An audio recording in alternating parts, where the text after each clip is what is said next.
Hey gamers, it's Brian, your Game Master. Today we're going to talk about the core rules for Warhammer 40k 8th edition. We're going to do an overview, so grab your books, get ready to follow along.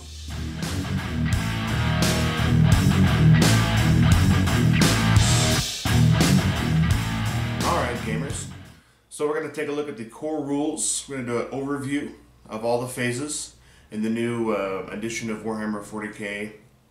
So if you're going to follow along, as you'll see I've got the digital version.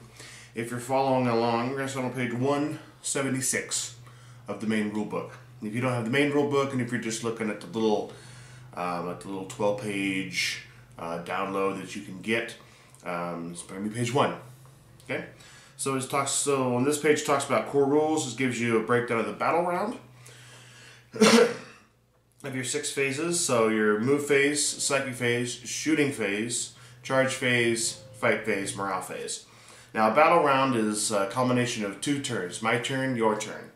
Round 1. Round 2, my turn, your turn. Okay? You got to make sure you differentiate the difference between a round and a turn, because some rules will say at the end of a battle round, some will say at the start of a player turn or end of a player turn. Make sure you know which is which. Okay? So we're going to go to the next page. So we got 177 here. So it talks about the movement phase. So movement phase, so a model can be moved in any direction up to its distance listed on its data sheet. So you look on its little bar at the top of its data sheet with all the numbers. The first one, the M, move. That's how many inches maximum it can move. You can also advance as well during the movement phase. So you'll roll 1d6 and you will add it to its move characteristic. You may move that many inches total. Some units will have a minimum move, like some flyers. Maybe you'll have to move at least 20, but up to 72. Okay, so it always has to move at least its minimum move. Okay, if for some reason that it cannot move its minimum distance, say it needs to move 20, but it can only move 18, it becomes destroyed. Or if it goes off the table, it also becomes destroyed as well. So, but you are allowed to, flyers are allowed to pivot before you move. You know, so I'm facing this way, I can go like, boop, to stay on the table and change my path so I can make sure I move my minimum. Enemy models, you can't move through or over enemy models unless you have a certain rule, like the fly keyword lets you move over models. Harlequins have flip belts, which allow them to move over terrain and models as though they weren't there. Most of the time you have to move around. You have to move around stuff. Move around terrain, move around models. This is also where you fall back as well in this phase. So if you have a unit that's locked in combat and you don't want them there anymore, you can fall back with that unit. Basically you move away from the enemy unit, but you have to end your movement more than an inch away from all enemy models. Okay? Easy enough. And also if you fall back, you can advance or charge. Unless you have the fly keyword, which allows you then to shoot. So you can, so if you have a fly vehicle, you can move away from combat, you can fall back, and you can still shoot. Alright. So also make sure you're looking, when you're looking at these rules, you're looking at the margins over here. Because these actually have little rules in them, not just like narrative-based stuff. So this, on this page, talks about wobbly model syndrome. So if you try to set a model somewhere and it's going to fall and you don't want it to fall and break, you're free to set it to a safer place. Just put a token or a marker notating where it actually is, and make sure your opponent knows. If your opponent's going to shoot at that model, make sure then you have to hold the model up to where it actually is so you can check line of sight. Okay. Going to the next page, 178. This is a very important page. We'll get to it in a minute, but this one talks about the psychic phase.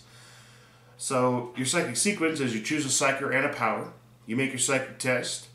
The enemy attempts to deny the witch, and you can then resolve psychic powers. So step 1 of that, you choose your psyker. So I'm going to choose my psyker model. I'm going to choose one of its powers that it has. I'm going to look at its power, and it's going to have a casting value, like a warp charge value.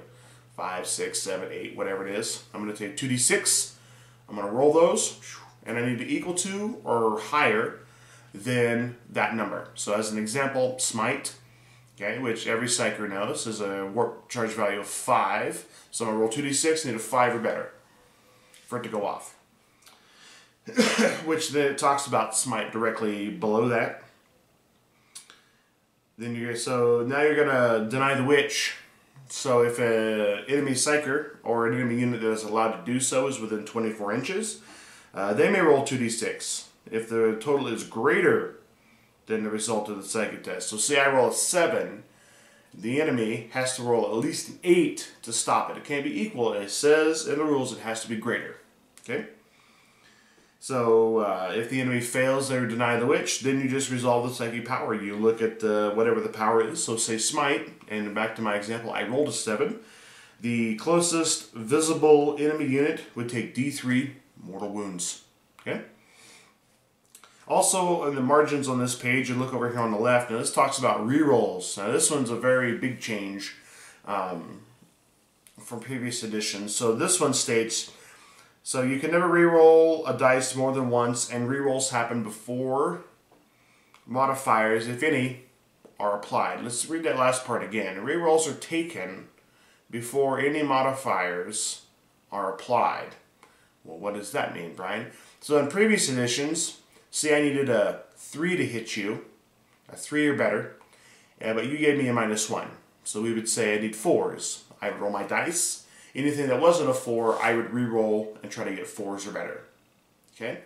This edition is now my data sheet for my, let's say, Space Marine. I need a 3 to shoot you in the shooting phase. I have a ballistic skill of 3+. So I take out my dice and I roll them. Okay? If I have an ability that gives me rerolls, I can reroll 1s and 2s.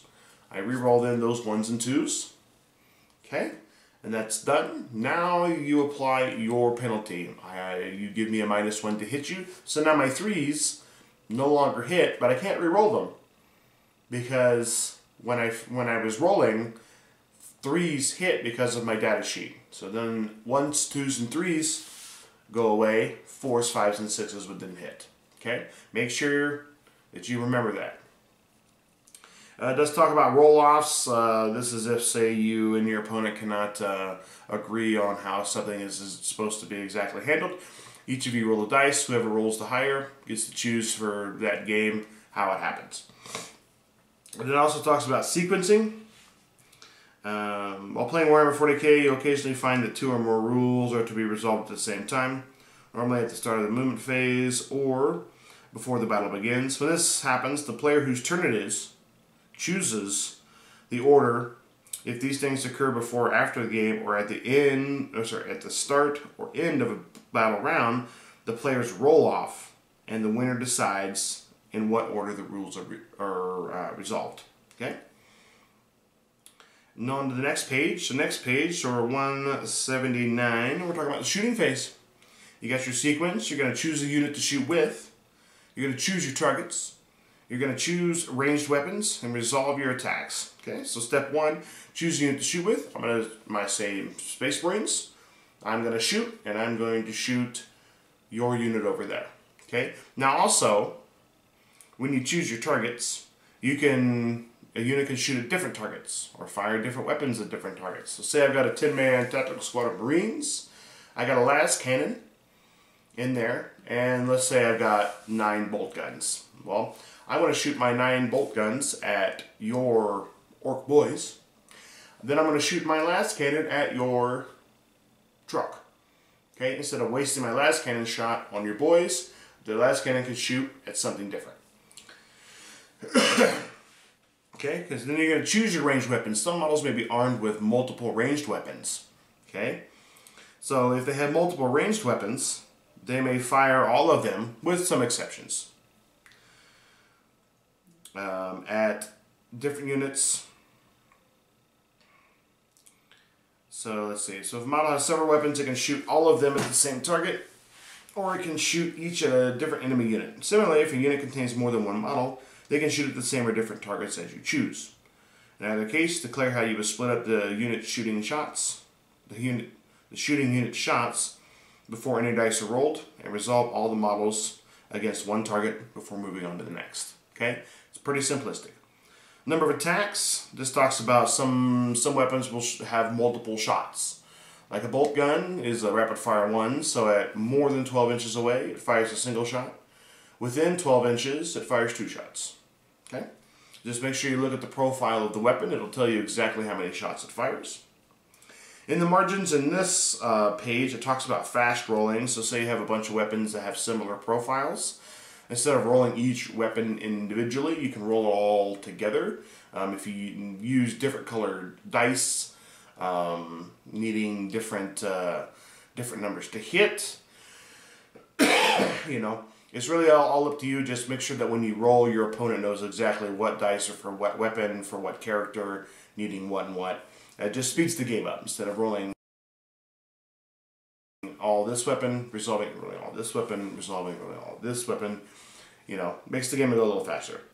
It also talks about aura abilities. A lot of characters now have aura abilities. Like if you're within so many inches of this character, you gain some kind of a benefit. Basically what it states is that the character is always within range of its buff, unless it states otherwise. Just look at your data sheet. Okay. Continuing on with the shooting phase, we're going to talk about weapon types here on the next page, so page 180. So assault weapons are great because you can advance in the movement phase and still fire assault weapons. You do subtract 1 from any rolls to hit made from firing weapons in this turn if you do so, but still, that's pretty good. Heavy weapons, if the model with the heavy weapon moves at all, it gets a -1 to hit. It cannot fire it after it advances. Okay. Rapid fire weapons deal double the number of attacks it makes if its target is within half the weapon's range. So like storm bolters are rapid fire 2 with a 24-inch range. So within 12 inches, they fire 4 shots each. That's pretty good. Having a unit of like Terminators for storm bolters, not so bad anymore. Grenade weapon. Each time a unit shoots, a single model that is equipped with a grenade may throw 1 weapon instead of firing any other weapon. So say the Marine's got a bolt gun, he's got a bolt pistol, he's got frag and crack grenades. Instead of firing everything, he can throw 1 grenade if he wants to. Okay. Pistol weapons. Pistol weapons can fire even if they're within enemy units within 1 inch of their own unit, but it must target the closest enemy unit. In each circumstances, the model can shoot its pistol even if other friendly units are within 1 inch of the same enemy unit. Each time a model equipped with both a pistol and another type of ranged weapon, it can either shoot its other ranged weapons or it can shoot its pistol. Okay, can't do both. Can't shoot the pistol and the other weapons. Basically, it's like you got to holster this to draw, you know, kind of. I'm assuming that's the how they're thinking about it. You know, guys don't really run around with their bolt guns and their pistols drawn, just running. Maybe they could. It's Warhammer 40k. It's the future. I would, but okay. We're going on to the next page. So page 181. So we're still in the shooting phase. So resolving attacks now. Okay, you're gonna roll. You're gonna do your hit rolls for all of your weapons. Then you're gonna do your wound rolls. Okay. So in your hit rolls, so this is where you do all of your rerolls, and then you apply all your modifiers. And then once you determine what hits, we goes to the wounds. So to wound, the wound chart is actually a lot easier than it used to be in previous editions. So that was pretty simple. Okay.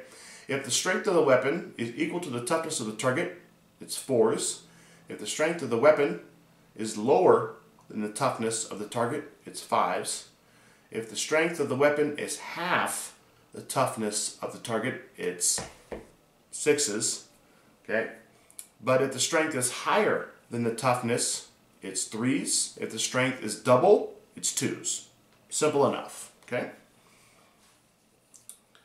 A roll of a 1 always fails, regardless of any modifiers. Because some things will give you like +1 to wound, things like that. So say you normally needed 2s, you're shooting strength 8 at toughness 4, and you roll 1s. Well, technically the 1 would become a 2, but a 1 always fails. States so at the bottom right underneath the chart. Okay, allocate wounds. If an attack successfully wounds the target, the player commanding the target unit allocates the wounds to any model of the unit. The model does not have to be in range or within line of sight. So say I've got some dudes sticking out from a building and some dudes behind a building, I can start killing guys behind the building. Okay? If a model in the target unit has already lost any wounds, the damage must be allocated to them. And then once you begin allocating wounds to a model, you have to keep allocating until either he saves them all or he dies. And then you allocate the next one. Okay? So now you're going to allocate your wounds, then you're going to make your saving throws. So we'll go back to a Space Marine. He's got a 3-up save. I hit it with a bolt gun. Okay? It's AP 0. So I get a 3+ save. Allocate the first wound. I roll a dice on a 3 or better. He saves. Okay? I succeed. I keep rolling. So you do 5 wounds. I roll 5 dice.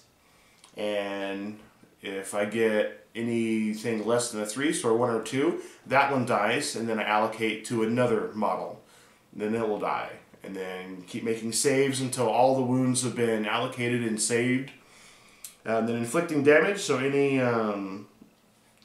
failed saving throw, which then now the weapon will cause damage. Most weapons will do like 1 damage, but some weapons will do 2 damage, or D3 damage, or D6 damage.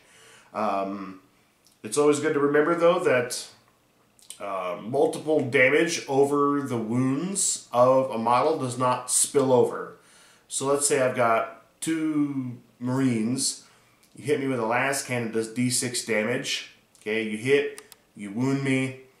And now I make my saving throw.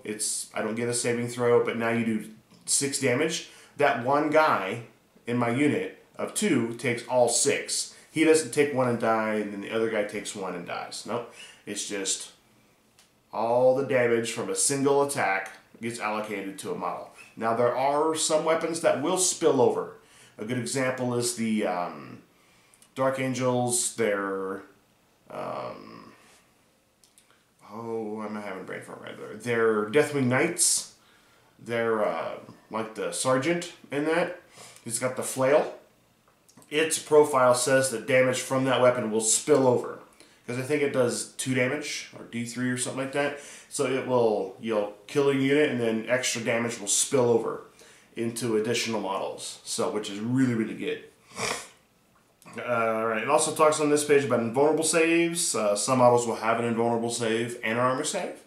Invulnerable saves can never be modified by a weapon's AP, unless for some reason the weapon says otherwise. If you have an armor save and invulnerable save, when you go to make a saving throw, you choose which of the 2 you're going to take. You can't take both. Cover and terrain. Infantry models that are in terrain get +1 to their saving throws.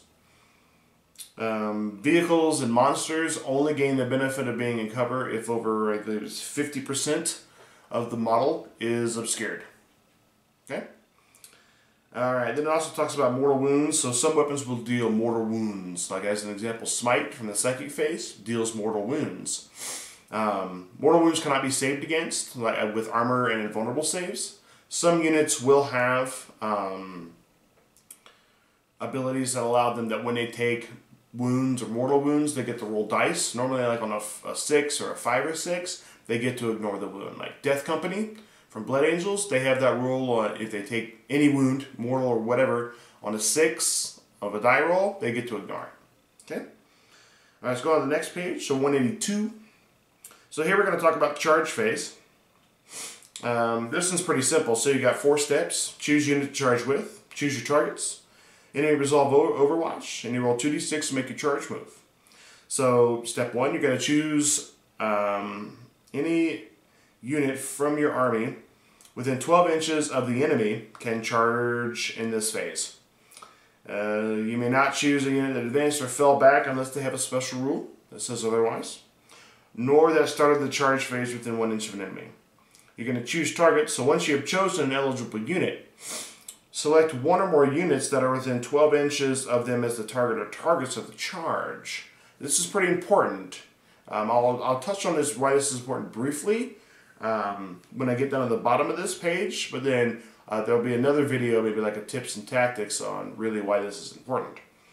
Each unit that you declare as a target of your charge gets to fire Overwatch. So basically they get to fire their, each model army unit gets to fire a single ranged weapon, and they can only hit you on 6s, regardless of their ballistic skill. So that covers Overwatch. Make charge moves, so once you've taken all your Overwatch, you roll 2d6, add the numbers together, and that's how many inches you can move to get into within 1 inch of enemy units that you declared as a charge. Okay? And then it also talks about heroic intervention. After the enemy has completed all of their charge moves, any of your characters that are within 3 inches of an enemy may perform a heroic intervention. Any that do so can move up to 3 inches as long as they move closer to the nearest enemy model. Alright, so I've got my Terminator, so say I got my Space Marine Captain behind some Space Marines. You charge the Space Marines and your guy's in within 3 inches. I'm going to be like, well, my guy's going to move 3 inches to try to get into combat with you so I can attack you with it. Okay? Then we're going to go on to the fight phase. So here we've got 6 steps. So we're going to choose a unit to fight with, piling up to 3 inches, choose targets, choose melee weapons, resolve close combat attacks, which the hit, the wound, everything is the same in the shooting phase, except for you use weapon skill instead of ballistic skill. And then you're going to consolidate up to 3 inches. So you're going to choose a unit to fight with. The player whose turn it is gets to choose, in the order of his choosing, his units that charged first. So see, I charged with 2 units. I get to pick one of them and fight. Then I get to pick the other one and fight. And then it goes to units that were already locked in combat at the start of the charge phase. I get to choose one of my units that was already locked. And then you and I would go back and forth. And you would pick a unit, then I would pick a unit until every unit is fought. Okay? You pile in so that when you pick a unit to fight with, you can move all the models in that unit up to 3 inches as long as they end closer to the nearest enemy model. You're going to choose your targets. So say you've got multiple targets engaged with a single unit. You can choose like which guys will attack which unit. Normally they have to attack the closest target. So guys on the end down here cannot attack on a target way over here. It's just these guys can attack this target. We'll explain that more in the tips and tactics. Okay. Next page. So the number of attacks, you're going to look at the profile of your character. So let's go back to a Harlequin troop. They have 4. A regular player has 4 attacks each. So each guy, so there's 5 guys in the unit. They get 4 attacks each. That's 20 attacks. You would choose your melee weapons. So say a model is armed with different melee weapons, like the Solitaire. He has a Harlequin's Kiss and a Harlequin's Caress. You can choose which weapon to use or a combination of both. He has 8 attacks. I could throw 4 with the Caress, 4 with the Kiss. You know, or any combination of, or none with one and all with another. Okay? You're going to resolve your close combat attacks. So it's going to be the same way as you're going to roll your hit based on your weapon skill. You're going to do your rerolls, and then you're going to apply any modifiers, positive or negative. Then you're going to roll to wound. Then your opponent's going to allocate wounds, make saving throws, and take damage. Okay? Then you're going to consolidate. You may move each enemy model in that unit up to 3 inches. This move may be in any direction as long as the model ends the move closer to the nearest enemy model. Okay? And then we're going on to the morale phase. Morale phase is super simple. So any unit in your army during this phase that lost casualties, you're going to roll a d6, add the number of casualties they took, so models that were removed, and you're going to add that number to the die roll. If it's higher than the leadership value of that unit, the difference of the two, so say an example, so Space Marines, like with a captain or with a sergeant, I think they're like leadership 8. Say I lost 3 guys, I rolled a 6, plus 3 is now 9. Space Marines do get a reroll, but in this example, we're just going to be simple about it. So 9 is greater than 8 by 1. 1 extra guy would run away. Simple. You would just take him off the board and he's dead. Easy peasy. Okay?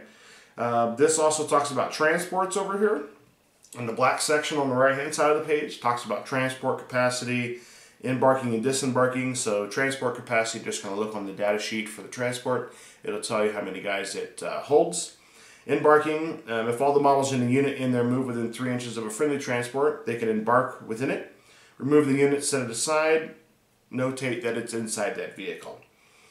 Embarked units cannot normally do anything or be affected by any way whilst they are embarked, unless specifically stated. Abilities that affect other units with a certain range have no effect on a unit if it's embarked in a vehicle. So basically think about if the unit's in the vehicle, it's not on the table.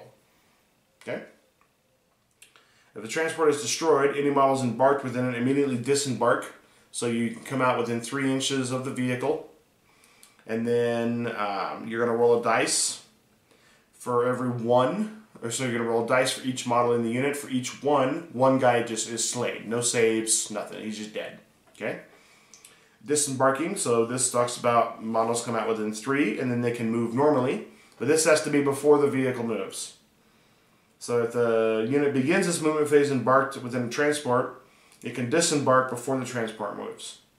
When you get disembarked, set it up on the battlefield so that all the models are within 3 inches of the transport, not within 1 inch of an enemy model. Any disembarking models that cannot be set up in this way are slain. So if for some reason your vehicle gets surrounded and then it's destroyed and you can't set up all of your guys, they might be able to just kill your unit as well. Units that disembark can act normally, move, shoot, charge, but they do consider having moved for the purposes of shooting heavy weapons. Alright gamers, that was the core rules for Warhammer 40k 8th edition. I hope you were following along. I hope you learned something, took something from that. Hope you guys are excited to put these rules to use on the tabletop. If you've got friends that are maybe looking into getting into the game or unsure, share them with this video. If you like the content I'm putting out, give me a like. I would also love for you to subscribe, help support the channel. But until I see you again in the dungeon, as always, happy gaming.